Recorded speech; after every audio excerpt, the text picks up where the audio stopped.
What is up YouTube, JJC Gaming here, and today is National Book Lovers Day. Now I'm gonna be honest, I was never really a fan of reading, maybe because in school I read books that I didn't like and then I said I didn't like reading, but then once I started reading books that I liked, I actually liked reading.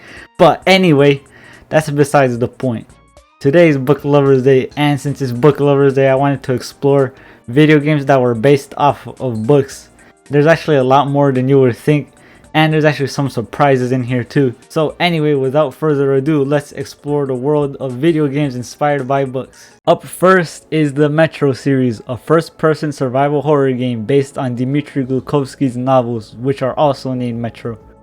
Dmitry was inspired by books from other authors Roger Zelazny and Ray Bradbury, and he was also inspired by the first Fallout game. Years before he published his book, he released a manuscript of his novel to his personal website, which led a bunch of game studios to approach him to make a game adaptation of his work.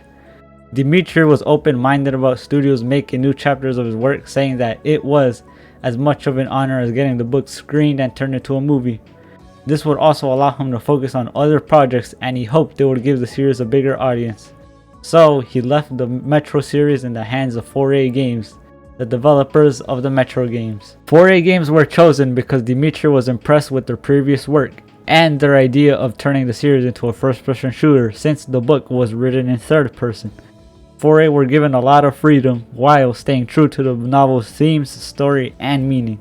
There are still differences between the book and the games though, one being the characters' names. For example, the character we know as Miller in game is called Melnick in the books. Another difference is the enemies encountered. One of the main enemies in the game, the Noseles, are completely absent from the novel. I can see why they were added to the game though. It'd be a lot more boring if there just weren't any enemies to fight in the game. Also, in the book, Biomass has psychic powers that control Artyom and his team, whereas in the game, he doesn't. The game also doesn't explore the factions and social political elements of the story as much as the book does. The game mostly focuses on the communist, Nazi, and the Hansa factions, whereas the book shows how desperate some people in the story are for survival, where many join other factions only for the sense of security and safety. In the book, the names of the stations are more complicated. For example, one is called Krasnoprezhne, I don't know, however you say that. While in the game, there are stations called Market Station. The final main difference is that the games have multiple endings, while the book obviously only has one. Overall, I think 4A Games did a great job of adapting Dmitry's novel into a video game series. The gameplay was pretty good and the story was amazing. The game pretty much stuck to the story, themes, and meaning. So, I give it 5 books out of 5. Up next is Parasite. No, not that one. Parasite Eve, released on March 29th, 1998. It was based off the novel Parasite Eve, released in 1995. This is actually a much different case than the Metro series. Instead of being an adaptation of the original book, the game is actually a sequel to the book. Impossible! As far as differences go, we can't really compare these two since the game is a sequel rather than an adaptation of the original. The game itself did pretty good, receiving favorable reviews and selling nearly 2 million copies as of 2004. It also got another 2 games and a manga adaptation based on the games.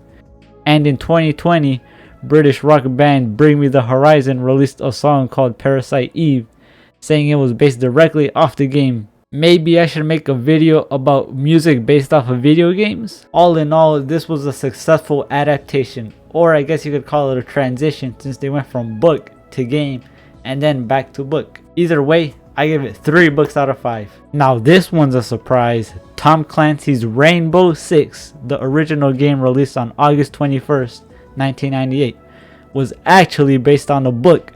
This is definitely something I did not expect to see. Now, I know what you're thinking. How did this end up happening? Well, boy, do I have a story for you. It's quite brilliant, isn't it? In 1996, Tom Clancy founded Red Storm Entertainment. Then, Red Storm Entertainment wanted to make a game about special operations as a first-person shooter, where a team of operators rescue hostages and take out criminals. They first modeled it after the FBI's hostage rescue team, but eventually changed it to an international team to include operators from around the world.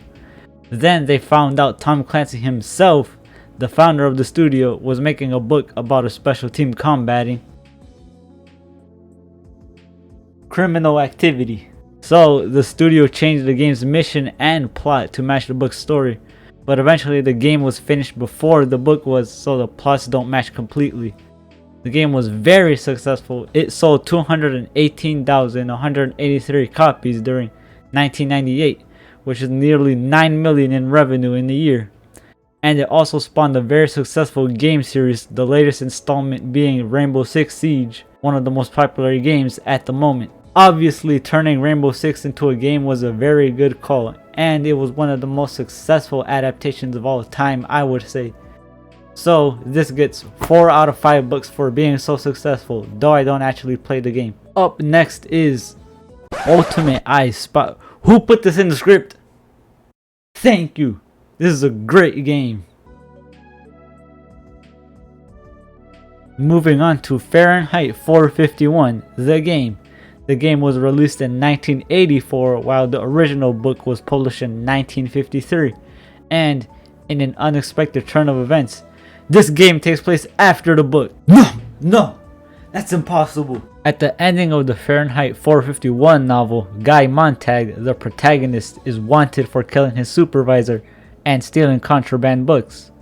The game takes place 5 years after these events, where a war has begun across the country, leading to martial law led by the firemen, which are the antagonists. Guy Montag has become an agent for the literary underground, and his mission is to head to New York and break into the New York Library and retrieve microcassettes that contain the contents of burned books. In the game, the player faces challenges like altering appearance, fingerprints, etc. to avoid getting caught.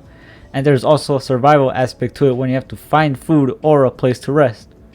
Once again, we can't really compare the game to the book since the game takes place after the book. I think for its time, it's an okay game, but the amount of reading happening here would definitely have me bored after a while. It was received pretty well though when it was released, so I'll give Fahrenheit 451 2 books out of 5. And finally, I'm gonna cover a ton of games with this one. Any game based off of an anime. Now, why is that? Because the game is based off the anime, and the anime is an adaptation of the manga. Therefore, technically, anime games are adaptations of the manga. Let's get more specific and look at the Dragon Ball series. Most Dragon Ball games are retelling the story of the manga in video game form. Now, some do it very well, and some do it horrendously. Like, come on man, what is this? Then there's also spin-offs like Dragon Ball Fusions or the Xenoverse series. Overall, I think video game adaptations of anime/manga are usually pretty good or decent. They follow the story and make a fun game out of it.